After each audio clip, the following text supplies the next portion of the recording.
ایک بہت ہی خوبصورت ہرا بھرا جنگل تھا۔ اس میں بہت سارے رنگ برنگے پرندے رہا کرتے تھے۔ وہ سب مل کر گاتے ناچتے اور جنگل کے پرسکون ماحول میں اپنی زندگی خوشی خوشی گزارتے تھے۔ اس جنگل کے بیچوں بیچ ایک جھیل تھی۔ اس جھیل کے کنارے بہت ہی خوبصورت ہرے بھرے اور صحت مند پھلوں کے درخت تھے، لیکن کسی بھی پرندے کو ان درختوں کا پھل کھانے کی اجازت نہیں تھی، کیونکہ ان درختوں پر ایک ظالم چیل کا قبضہ تھا۔ یہ چیل بہت ہی چالاک اور بے رحم تھی۔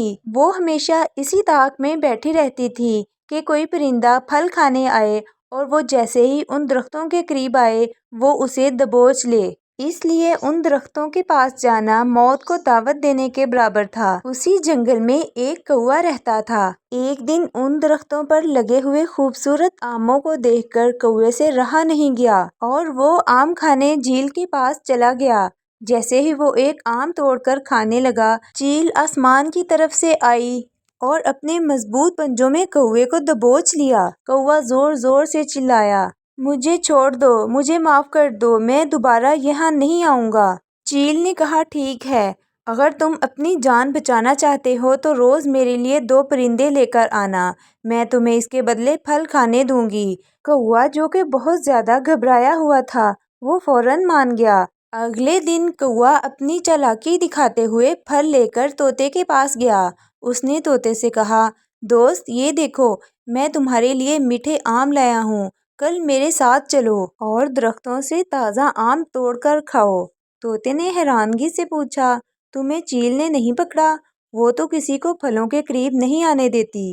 کوا فوراً بولا، ارے نہیں نہیں، اب چیل کی نظر کمزور ہو گئی ہے، اب وہ کسی کو پہچان نہیں پاتی اور اسے نہیں پتہ چلتا کہ کوئی اس کے درختوں سے پھل کھا رہا ہے۔ یہ بات سن کر طوطا خوش ہو گیا اور بولا، ٹھیک ہے، کل کو میں تمہارے ساتھ چلوں گا۔ پھر کوا کبوتر کے پاس گیا اور اسے میٹھے آم دکھا کر کہا، دوست کبوتر، کل میرے ساتھ چلو، وہاں اتنے میٹھے آم ہیں کہ تم نے آج تک نہیں کھائے ہوں گے۔ اتنے خوبصورت اور پکے ہوئے آم دیکھ کر کبوتر بھی خوش ہو گیا اور اس نے بھی ہاں کر دی۔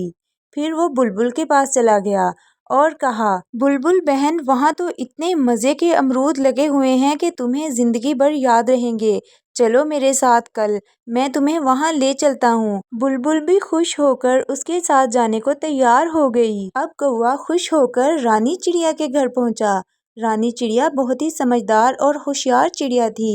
کوے نے رانی چڑیا کو بھی پھل دکھائے اور کہا، چیل کی نظر کمزور ہو گئی ہے، اب وہ کسی کو نہیں پہچانتی، تم چلو میرے ساتھ۔ رانی چڑیا نے خوش ہو کر پھل تو لے لیے، لیکن دل میں سوچنے لگی، اگر چیل کی نظر واقعی کمزور ہے تو کیا وہ ہمیں واقعی نہیں پہچان پائے گی، یا یہ کوئی اور چال ہے؟ مجھے کچھ گڑبڑ لگ رہی ہے اور اس کے لیے مجھے کوئی انتظام کرنا ہوگا۔